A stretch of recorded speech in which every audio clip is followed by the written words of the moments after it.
Okay, here we go. I see people jumping on right now. Hello, everybody.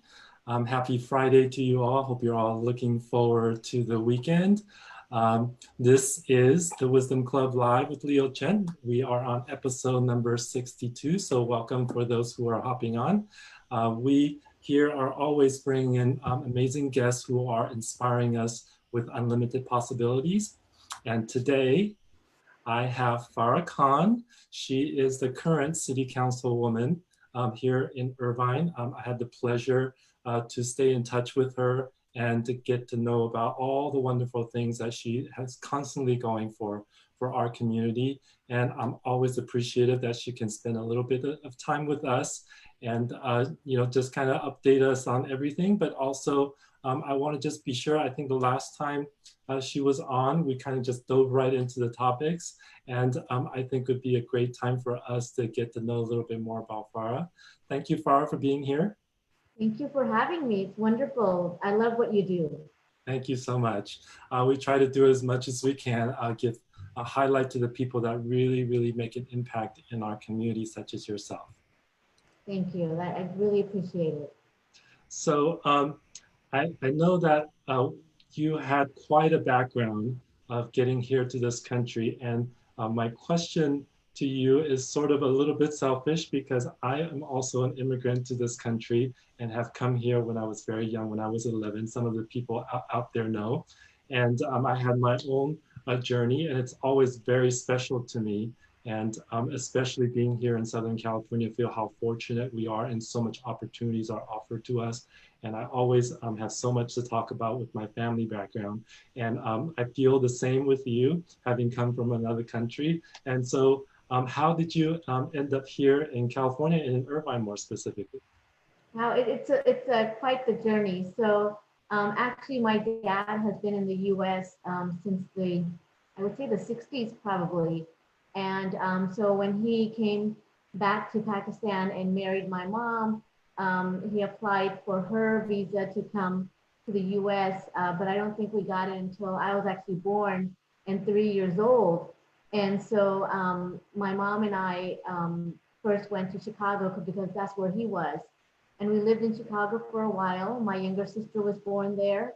And I think it was the big blizzard that happened in the early 70s, or no, the late 70s, where my mom was like, I just can't live here anymore. And so we had family members in California, and they were like, you need to come out to California. And so our family moved from Chicago to California, and we moved in the San Francisco Bay Area. Now, we were living in the city for a while and then moved into the Bay Area. But, growing up there, it was a lot of fun. I just remember being out at Golden Gate Park all the time and just enjoying everything that San Francisco had to offer.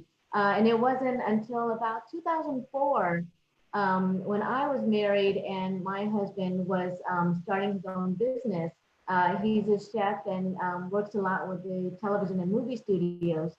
And so, the opportunity arose and we moved to Irvine, and that's how we ended up being here. So it was ultimately a job opportunity that kind of brought your family here in Irvine? Well, it was either, his thing was LA, and I said, there's no way I'm moving to LA, so I picked Irvine. I see. Well, I think you picked really well. LA is really great too. I originally was from the suburbs of LA, which is more the South Bay area in the Torrance area. Oh, yeah. And so I moved down here with my family when I graduated high school. And so my real adult life was actually all here in Orange County. We were first in Laguna Hills, but then quickly adopted into living in Irvine. So absolutely. When I hear stories about people talk about how they choose Irvine because of its great education and safety, that's exactly what I was looking for, because at the time my boys were, I think, 1 and 3. And so it was very important for me to see how safe of a city Irvine was, and at the same time, the great schools that were here. So definitely a story that resonates with many people.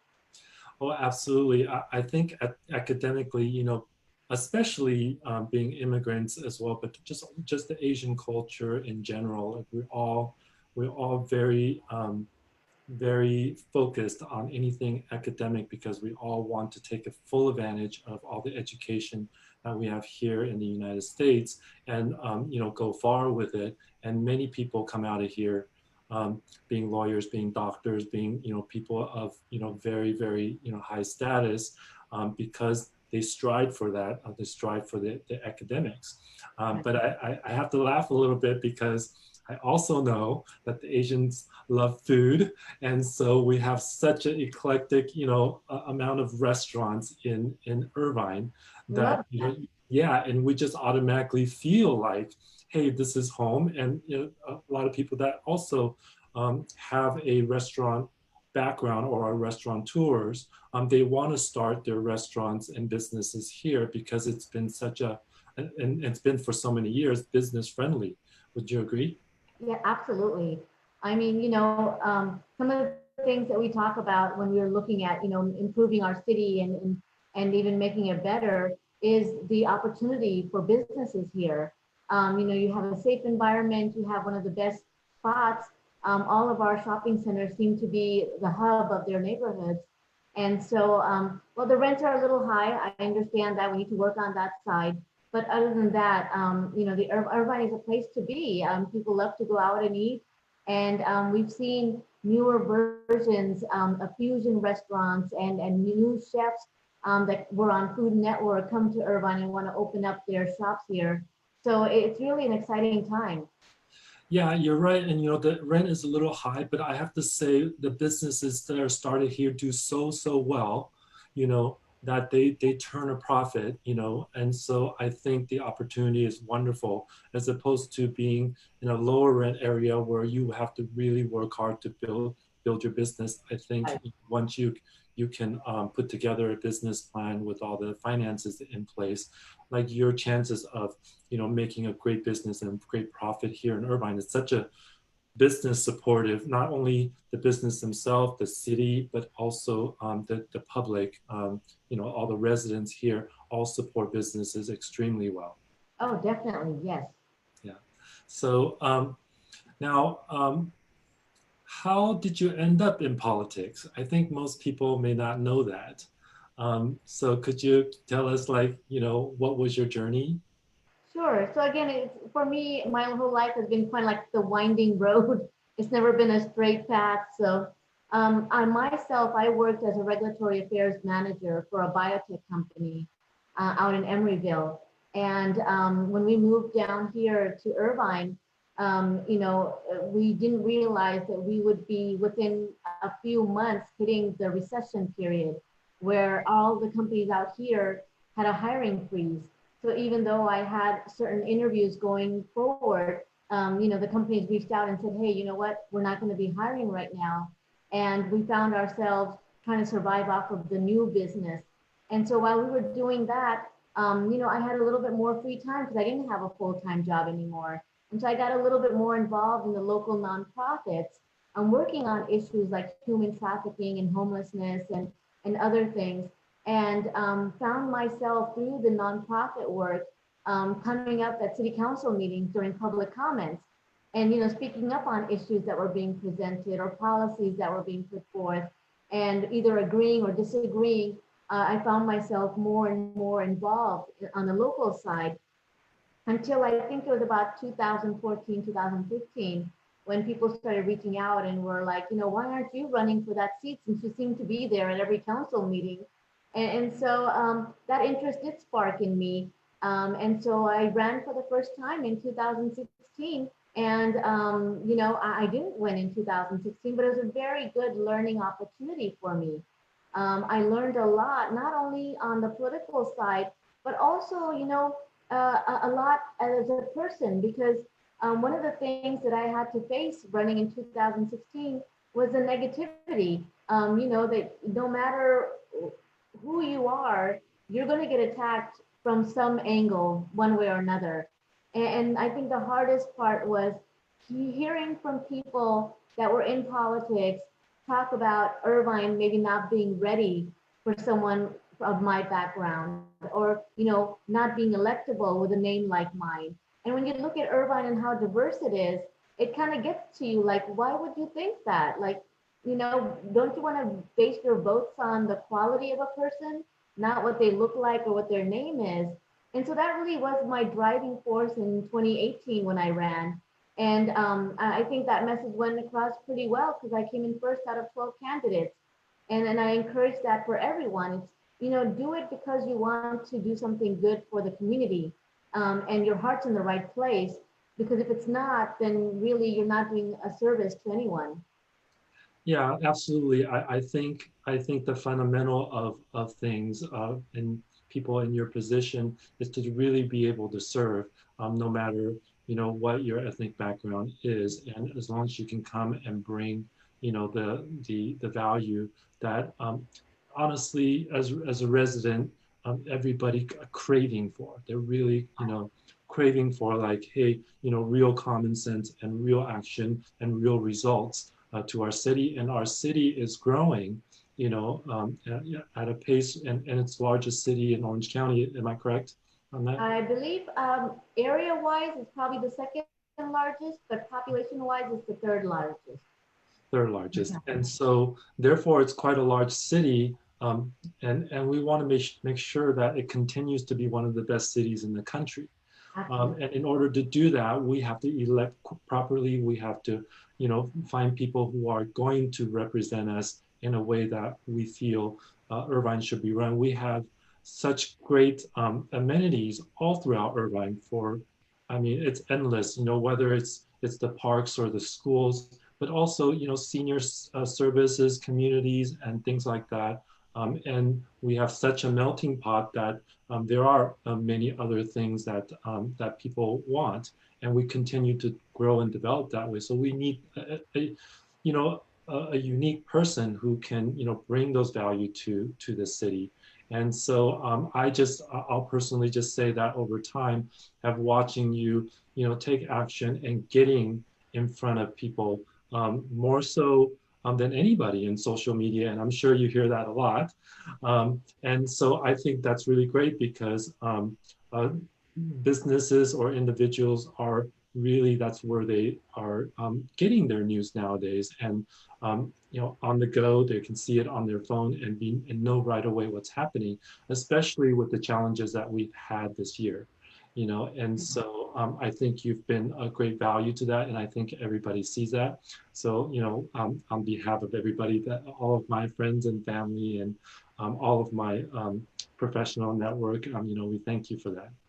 Thank you so much. It's so important. Again, just making sure that our community is aware of steps that we're taking.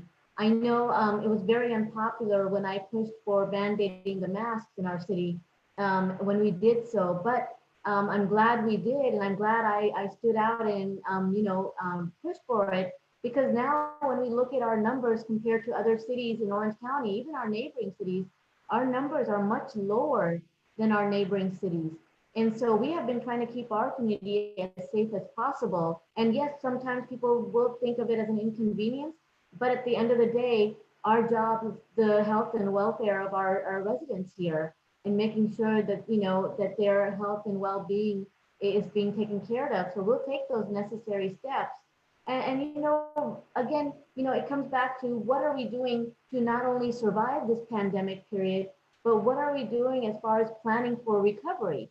Because as we were going through this, yes, we're taking the necessary actions that we need to, following the state guidelines, but at the same time, we need to make sure that we have a plan moving forward on recovery, whether it's for the city, for our residents, and for our businesses. We want to make sure that once this pandemic is over with and we have the green light, that we don't find ourselves in a place where a lot of businesses have shut down, or that residents are being evicted because they haven't been able to pay their rent. And so it was important for me to work with our county and make sure that we had $5 million coming from the federal CARES grant to give to our small businesses as grants. And there were $10,000 grants to help them get through this period. And at the same time, we secured $2 million to help with rent relief grants for our residents to make sure that they are secure and safe during this pandemic and beyond. And so these are the type of proactive steps we need leadership to take. And, as you were talking about information being provided, it's so important for me that we have this information in front of our residents and our businesses, that they know that they have representation at the city level that is looking out for them. Yeah, and some of it we tend to forget. Like unless there's an absolute someone at the city dropped the ball and there was some big problem or something, that's when we like really hear it on the news. And so when everybody is taking care of business in our city, then everybody's being taken care of. Then it tends to be a peaceful kind of a thing. And that's what we, at least for me, I can speak for myself, is that that's for me what I've been seeing is that, when you guys are making sure that everybody is safe today as best as possible. Of course, this is a virus we're still trying to contain, and learning from what's happened in the past, and then look forward to tomorrow to continue to keep that. But then, as you said, to create, a plan to get out. And I know it's a bit of a moving target, but at least we have a plan and we can adjust that plan as opposed to not being prepared at all, which is kind of how we got into this virus in the first place.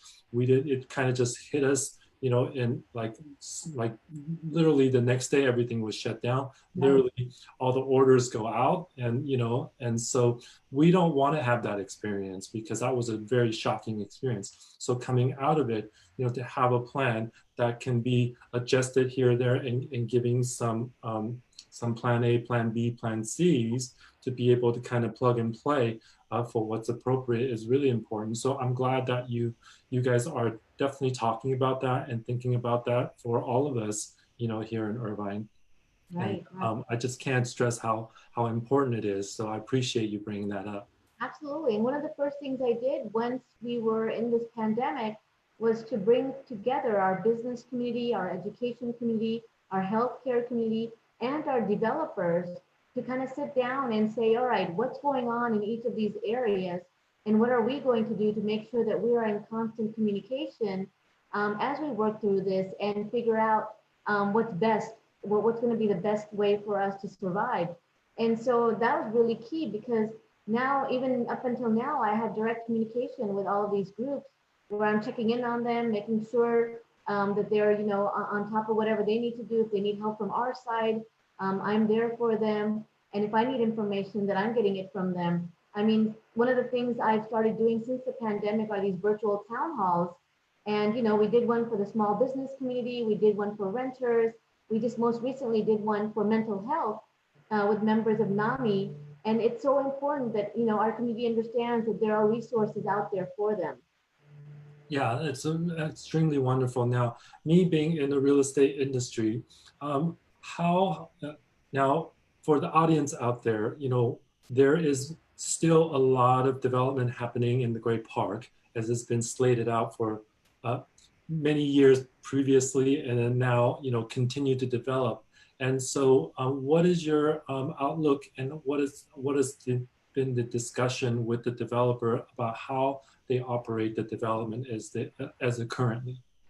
Right. So right now, I think everyone's being very careful with development and just taking the smaller steps that we need. Because of course, right now, because of the economic uncertainty, the developers are probably not going to want to build at the same pace that they were before.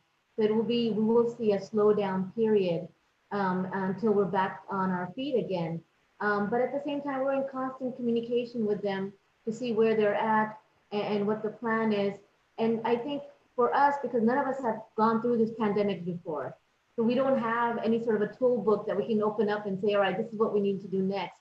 So we're kind of working our way through this as it's happening. And I think taking those precautions and slowing things down a little bit is the best way to move forward, because then at least we get a little bit of time to see what's happening, which direction we're going in.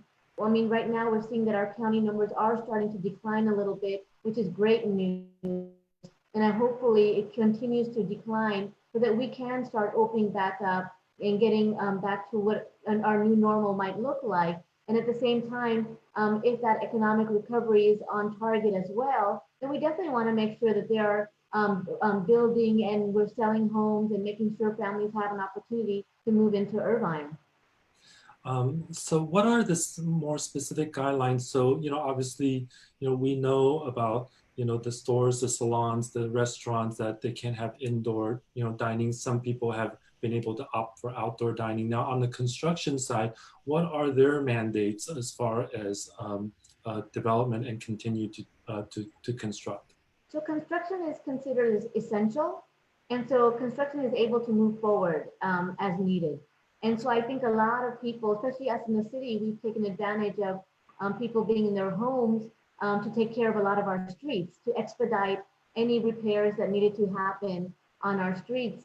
And, any renovations. I know a lot of the complexes here are doing their renovations or they're working on fixing anything that needed to be fixed during this downturn, because that is an essential business that is open to kind of function right now. And so, but then when it comes to actually building homes, I think that, even though home building is continuing, it's not continuing at the rate that we had before. Okay, well, great. That's great to hear. We want our economy to continue moving and all the industries that can continue moving forward. As you said, real estate is a essential service. I personally have been working my butt off, and you might have heard from other real estate agents also, because there are a lot of people moving into Orange County for other large cities such as LA. I've personally helped quite a few families move from the Bay Area, into Irvine and Orange County. And so I do know that there's a lot of activity to move to Orange County. And unfortunately, there's not a lot of people in Orange County moving out just because it's so safe and comfortable here. And so we have a low, inventory as far as home that are on sale, for example. But I'm glad that you are definitely keeping an eye and also communicating with the people that are constructing the new developments, because we do need more homes on the market. There are just so many buyers. I think we're right around 7 or 8 homes per one home that's on the market. So we have a lot of offers, a lot of bidding happening, right now. So, so of course, more homes would be better for everybody. So thank you for that. So in regards to COVID, what's needed right now? Where are we today? So today we're at, our city, Irvine. We have started testing on our own. We were waiting for the county to provide testing, especially for asymptomatic people that didn't show symptoms. They're very limited. You have to be an essential worker. You have to be someone that is showing symptoms or have been in contact with someone that has COVID to be tested by the county. And for us, in order to kind of open our economy up, we wanted to have our own numbers. We wanted to have a robust data of those numbers. So we decided that we were going to put funds into testing for anyone that is a resident or a worker in our city. That way we can be assured that we are providing testing. And I think we do about 260 tests a day right now. And, and so it's a way to make sure that we have the data that shows us whether more people are turning out positive or negative. And it's definitely more that are being tested are negative than are positive, but it gives us an idea of where we're at as a city. And at the same time, the next steps we take, like we were one of the first cities to provide permits for our restaurants to have outdoor dining. And then we worked with the Irvine company and they made sure that their outdoor seating was set so it was 6 feet apart and rearranged to accommodate the restaurants in our city. And so we're the partner that I think businesses are looking for when it comes to making sure that they're going to thrive during this time as well. And so, and also giving people the opportunity to get out of their homes in a safe manner as well. And so, for me, I think as far as COVID is going, we're making a lot of alterations One of the most popular items in our city was the outdoor concerts that we used to hold every summer. And because we can't do that, we converted our outdoor concerts into drive-in concerts. And so at the Great Park, every Saturday, it's either a concert or a drive-in movie where you can pull in your car. There's space between you and the car next to you. You can put your lawn chairs out and just enjoy the concert or enjoy the movie with your family, making sure that it's at a safe distance. So these are all the kind of creative ways that we've been able to kind of accommodate not only the pandemic, but then our residents here and make sure that they have an opportunity for entertainment. Yeah, definitely. It's one thing to shut down and keep people safe, but it's another thing to allow people to have a livelihood of what their recreation might be.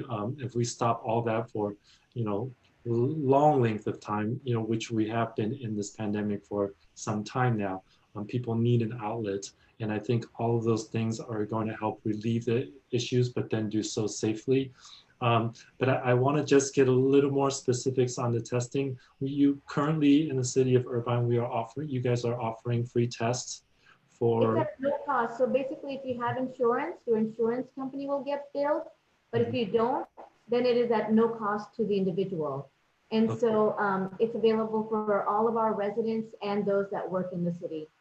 Okay, and that specifically is just Irvine is what we're speaking of, right? Yeah. Okay, and how would they be able to do that? Where would they find information about that? And Go to our city's website, cityofirvine.org, and just put down COVID testing. It'll take you to the website where you need to register and fill out the paperwork for an appointment. so they'll fill out online, and then it'll give them information about where and when to show up. Right. Okay, great. And it's been great. We've had so many people go through it already. Almost over 3,000 people have gone through it. And the majority of them have been very happy. There's never a wait because you have your own appointment time, and it's easy to do. And I recommend it. I mean, if people just want to know whether they have COVID or not, it's a great way for them to go and get tested. Yeah, and so these tests that we're offering here are, when will they know the results? Is it one of the rapid ones or? So basically, once you get tested, within 24 to 48 hours, you'll have your test result. Okay, great. I think testing is really key, in my opinion. The more that we can do it, the better, because you never know when you might catch something and be able to know right away and not reinfect anybody else. Exactly. Yeah. Great. Well, thank you for that. I want to go into a few more minutes here regarding your plans for this year as far as the election is concerned. I have put on the post here that you are running for mayor. I think you announced that in June, and has been another, as if all of this work wasn't enough. You also have to run for mayor and show that what you are looking to do for the residents and what the residents need, to be honest, right? And so, can you talk a little bit about that and what your plans are and what's going on right now with the campaign, and how can people get informed or want to be involved, or what are the things that you may be looking for? Sure. So right now, basically, I decided to run, I think it's like June 15th or something that I announced, was really because I think we needed better leadership in our city. And like some of the things I mentioned to you earlier, that, getting together with our business community and our healthcare providers, making sure we had town halls for our community, making sure that we were mandating the masks, and so much more was a push that was coming from my side, that it kind of wearing me down. Like, I would love to see our leadership do that, in the city. But at the same time, one of the things that I really wanted to accomplish once I got on the council was to have this sense of respect and camaraderie between the council members, because in the past, they used to be fighting with one another. It was very toxic on the council. And so when I came, I met with each one of our council colleagues, and I said, hey, you know what? I'm never going to be disrespectful to you, and I don't expect you to be that way with me. We can disagree on issues, we can debate on issues, but at the end of the day, I want to know that my colleagues and I are going to be working together to do what's best for our community. And lately, I'm not seeing that from our leadership. You know, it's very difficult when you stand with the community that is asking for help, but then you get pinned as someone that is being divisive. And people that know me know that I'm not the divisive one. I love bringing people together. I love building those bridges where they need to be built. And so for me, this was really about making sure that we had leadership that was responsive to the community, that was going to be proactive in not only navigating through this crisis, but putting a plan forward for, like I said, with the recovery, not just for the city, but for our businesses, for our residents. We don't want to come out of this, you know, finding ourselves in a hole. We want to make sure that what we are doing today is going to work for us in the next year, the next 5, 10, 15, 20 years. What are we doing as far as using new technology to help us reduce our costs in the city? And what are we doing to find innovative ways to bring in new revenue? And so all of these things are things that you want in leadership. And that's what I'm really hoping to provide for our city. Is a forward-thinking path that is going to take our city to even greater levels than where we are now. Yeah, you know, I think you brought up really, really important points.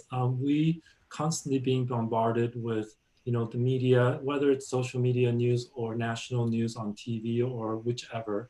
It's always very, very divisive, and we almost unfortunately get too used to that as if that's the normal. And that's one of my, you know, thing that I'm passionate about is that, hey, I can't control the state. I can't control the rest of the country. We're going to put in our vote for, you know, president. We're going to put in our vote for all the other things throughout our state. But what we have the most impact is starting in our own city, in our own community. And we want, you know, at the very least, we want our city to function, as you said, proactively, but also for the residents and for the community, and be effective as a group who is serving, you know, our government in our city, you know, and so. That's why we're nonpartisan. The local office is nonpartisan, unlike all the other offices where you kind of know whether you're voting for a Democrat or Republican. And the reason is, whether you're at the state level or the federal level, whatever decisions you make take quite a while before they come and affect us individually. But at the local level, our job is to serve all 280,000 people in the city, regardless of their political background. And so it's very important to keep that, you know, to work off of that nonpartisan way and really serve the community as a whole. I think that's key, because the decisions we make here today are going to affect you tomorrow. Absolutely. And so I think that's an overall arc, but maybe in one or two sentences, what would you like to see happen, you know, as Mayor Irvine, should you be elected? I would love to see us implement a health and wellness element to our general plan. I mean, when we look at our general plan, we look at it as just structure and population, but we don't look at it as a holistic plan. And I think it'll be very important for us to incorporate health and wellness of our communities into our general plan. Like, what are we doing to actually make sure that people are healthy here? And the second thing is, again, being very innovative when it comes to the technology that is out there. We have our hands on anything that we want, and we're not taking advantage of it. One of the things that I initiated was the Community Choice Energy Program, which brings us local control of our energy sources and helps us reduce the cost for our residents and businesses. And at the same time, it helps the city generate revenue, which will help us in the long run. We've seen this model work in so many different cities and regions, and all of them are doing very well. And so for us, that's something that I would love to bring forward again, reducing those costs and increasing our revenues. And the third thing is to really be that voice that the community is looking for. I can't tell you in between my work, my council work and campaigning, how many residents have reached out for support in one way or another. And I think that's the key to what the office that we hold is someone that is going to be responsive to the residents and to the businesses and do what's needed to be done to help them. And I think that's something that I hold very true to and will continue because, again, if we're not providing that service, then what are we doing? Yeah, you're like really speaking to my heart. I'm a very active person. I love Irvine and Orange County just because of all the parks here that I can hike on, whether it's Turtle Rock or the wilderness just back here in Quail Hill. And so I'm always encouraging people to come out and hike and just observe all the safety and distance and all that stuff. And even if you just go by yourself, just be sure if there's anybody around that you are masked and that you're protecting others and as well as yourself.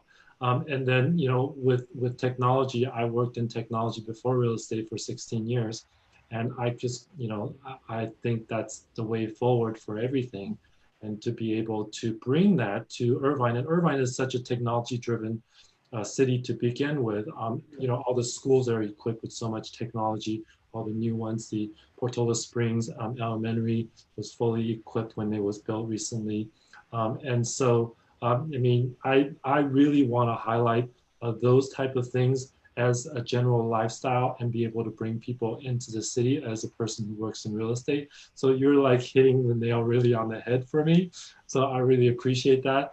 And one of the reasons I wanted to have you on is just be able to talk about these things that are important that people may not know about. Whether they live in Irvine right now, which is great, but also other people who might be watching this from another county, from another city, and know what's available here in Irvine. I think it would be extremely attractive. Absolutely. And I mean, technology is the next wave that we're in right now, and we have to take advantage of it now before we fall behind. And so, everyone says that, whatever Irvine does, the rest of Orange County follows. So we have to hold up to that name.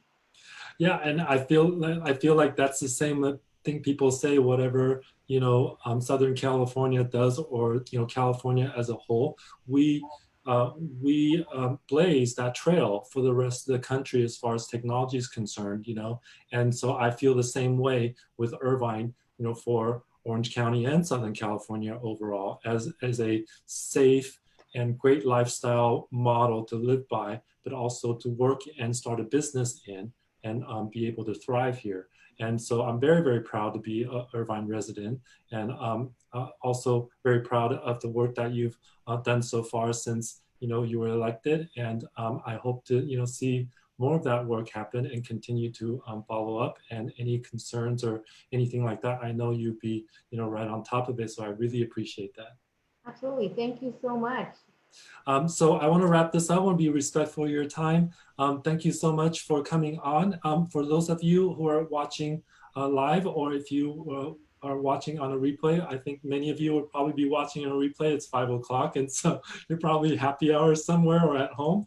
But if you are watching anytime doing this and have any questions, we are both tagged on this post. So go ahead and put your questions there. I'll be sure that Farrah gets the communication and be able to answer right away and be able to offer you whatever it is that you need, especially with anything regarding COVID. It's such a heightened situation right now, still continually. So we want to just be out there in front of you and know that we're available to help in any way possible. And thank you all for watching. This has been Wisdom Club Live, and thank you for being here. We will be back on next week with some more other guests, and appreciate you, Farrah, and we will talk soon. Thank you. Go out and vote.